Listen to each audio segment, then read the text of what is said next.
Hey guys, JB here from Alpha Wolf Consulting, coming to you today with another episode of Spirituality and Me. And this episode is all about understanding and accepting death.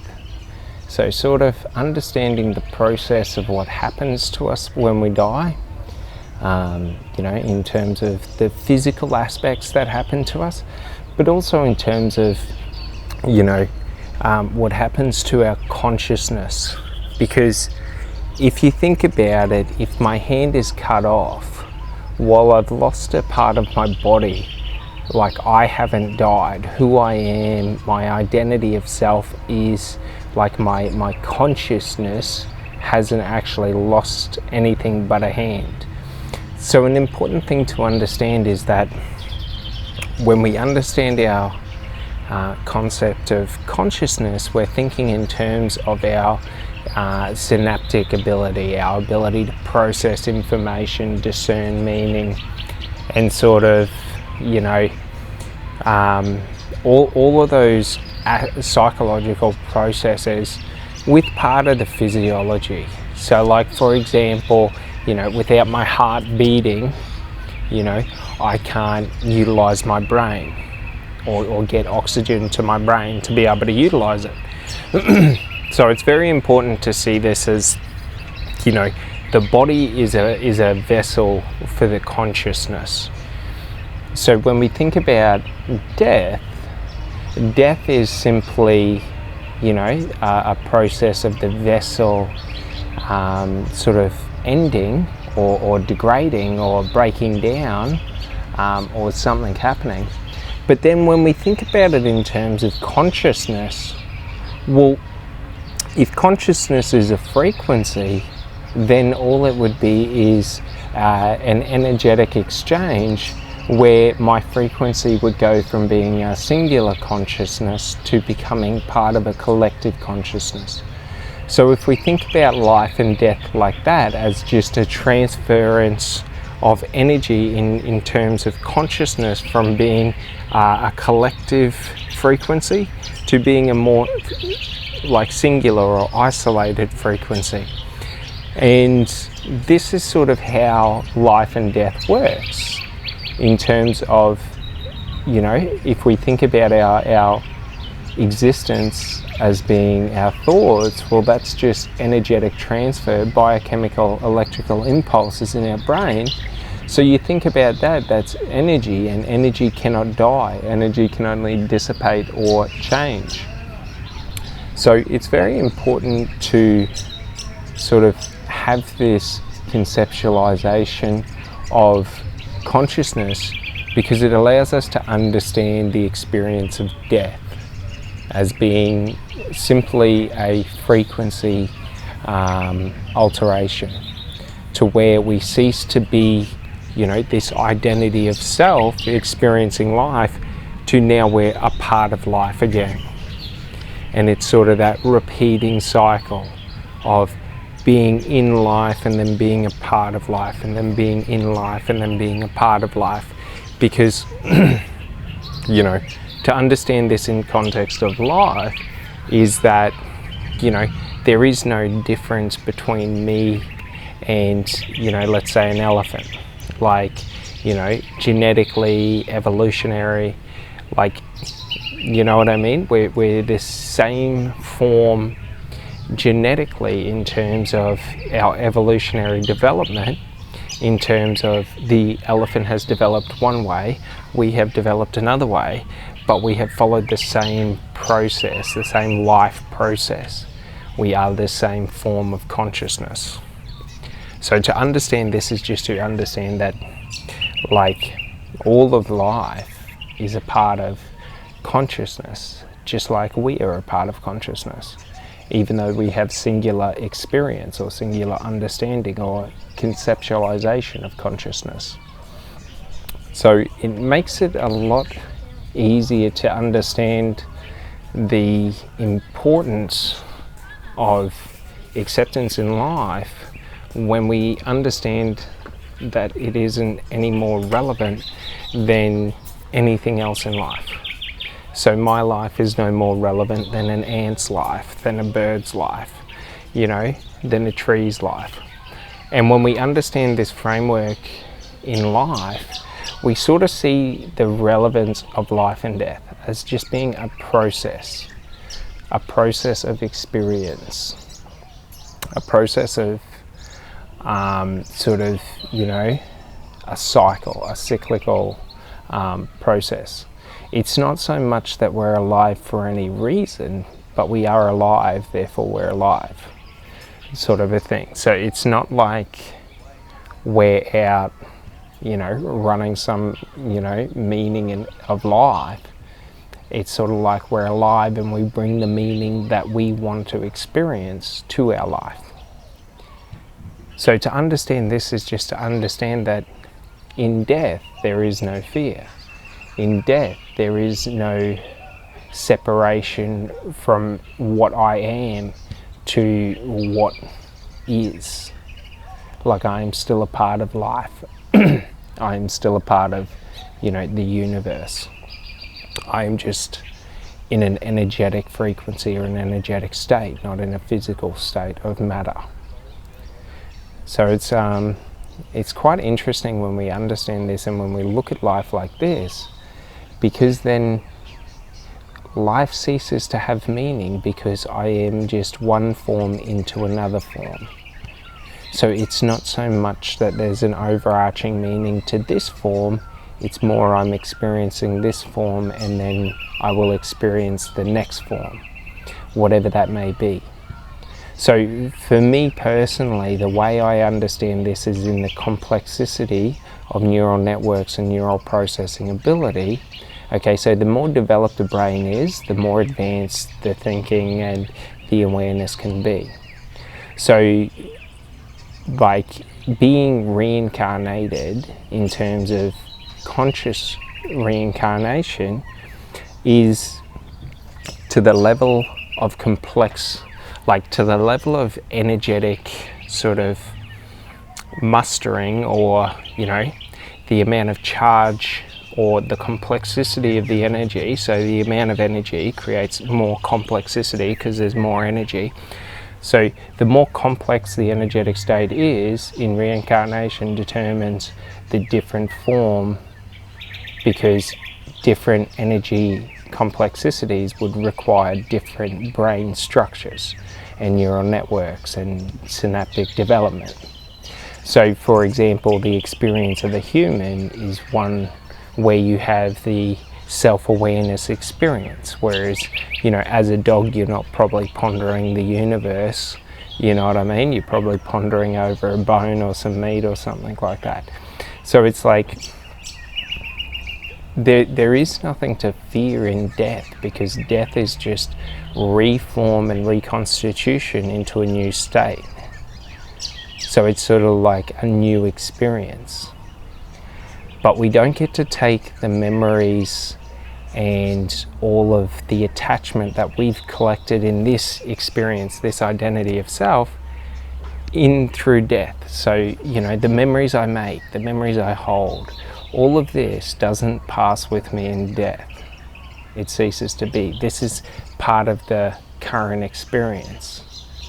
So the important thing to understand is that if nothing is going to go with me after death, well, it's not really that important in the context of there is no requirement to have, you know, a set amount of experiences.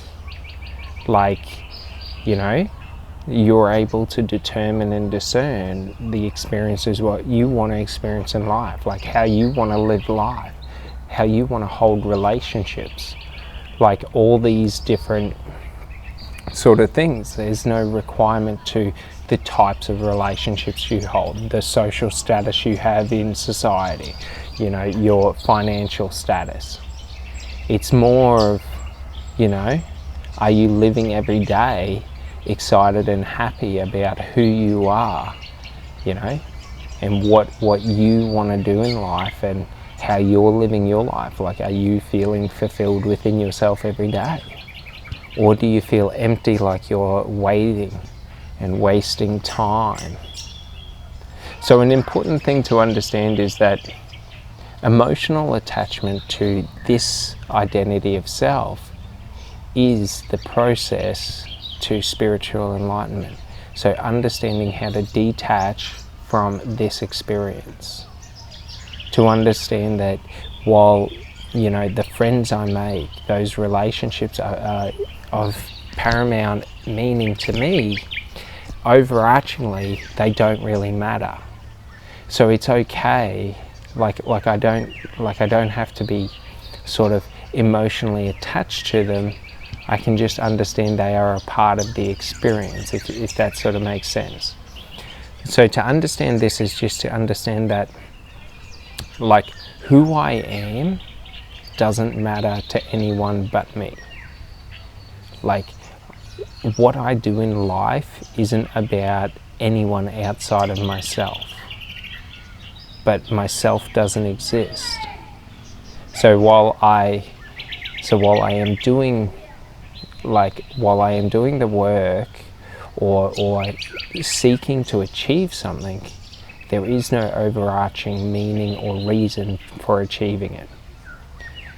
Like, the important thing to understand is how to find joy in taking the action or doing the activity. That's the important thing. Because when we're able to detach from relationships and we're able to just enjoy a relationship for what it is, instead of having to have a set or specific type of relationship or structure or outcomes, we're able to just focus in on the activities and the actions that we want to take in terms of, the kind of conversations we want to have. The kinds of experiences we want to have, and all of this. But by being able to detach is just understanding, while things are important to me, they don't have to be important to everyone else or to anyone else. And it's sort of that okayness that, I'm allowed to enjoy what I want to enjoy in life, and it doesn't really matter what other people sort of think. Like, I don't have to, for example, let's say, religious beliefs, I don't have to feel like I have to, always be polite to everyone to, live a good life. Like, if I'm polite to everyone, everyone will be polite to me. So it's in my best interest to be polite to everyone. So why wouldn't I just enjoy being polite to everyone? Like, why would I need an overarching reason or meaning to the actions that I'm going to take? Like, I can take actions because of self-interest and self-benefit. So it's not that I take actions at the expense of other people, but I take actions that benefit myself and my own interests in life. If people like me, interactions are easier, safety is usually higher, things like that. So it's important to understand this, but it's also important to understand how to detach, that there is no self. Who I am is a collection of beliefs and, self-identifications and, language patterns, narratives. Like, the identity I believe as being me is just a construct of what I have learned and what I have chosen. So it's not that the identity of me is, this has this overarching meaning. It's that my consciousness has created the identity of self so that I'm able to integrate into society and self-identicate to other people. So it's a way that we're able to, become a part of the herd by aligning our identity to the herd's identity, or we're able to identify or stand out by aligning our identity to be something different. So it's sort of like, if we understand our identity of self and who we believe that I am as just, this is a tool of my consciousness to get the best experience in life, then I am able to improve it at will. When I'm able to detach from it being the experience of me to being a tool in my experience of life, do you sort of see? I'm able to detach from the importance on what people think of me. You know, the importance I give to, you know, complying to, you know, set rules of society. Like, you know, there's many rules in society that, you know, have just been put there for no use. You know, like, we all inherently have the ways that we interact, and the reason we interact the way that we interact normally in our day-to-day life is because of environmental conditioning. If I'm polite to people, people are polite to me. If I'm rude to people, people are rude and aggressive to me.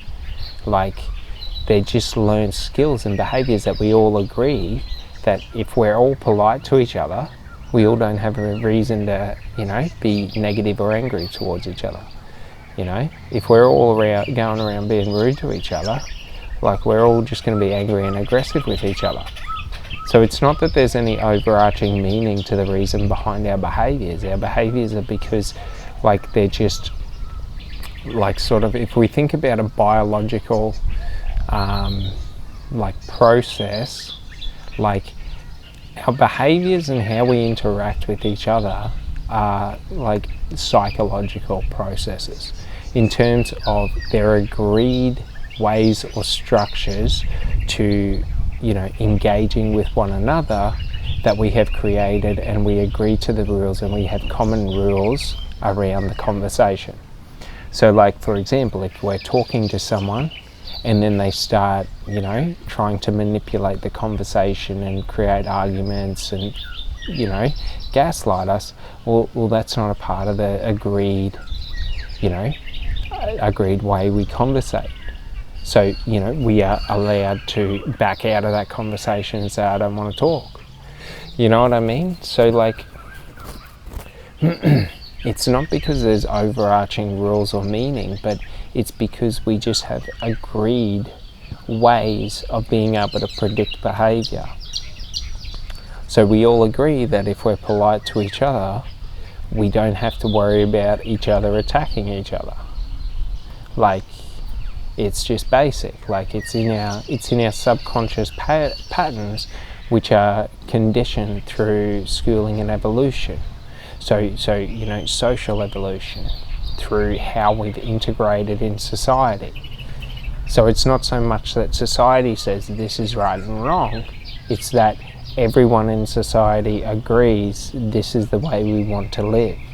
But it's when people start to try and manipulate what's right and wrong, then we get into this world that we're in now, where we've got these artificial rules that, or levers that government bodies and, you know, large institutions and powerful institutions can pull to have control over the population. So by understanding how to detach from our emotional state of being a part of it, we are able to see the world for what it is. You know what I mean? Like, it's quite easy to understand, like, and, you know, if we're able to see the world for what it is, we're able to see others, because seeing the world for what it is just seeing others for who they are. But a big thing about life is that we all create masks, and we create these false personas or these false identities of self that we show to the public, and then we have the real identity of self that we show to the close few. And it's through living this sort of a life and through being one of these kind of people, we tend to choose to go with the herd instead of, you know, always doing what we believe as being right. So a lot of people, you know, it's the old adage, you know, you gotta sometimes do evil to, you know, get good things. Like, sometimes you gotta, you know, kill a few people to get peace. Sort of those sort of adages. And the problem with this is when we're that kind of a person, in terms of we're going along with those kind of narratives, it's easy for propaganda over propaganda conditioning over long durations to be able to skew our sense of reality to having warped beliefs, i.e. radical beliefs, and feeling like they're quite reasonable and rash. And you look at, for example,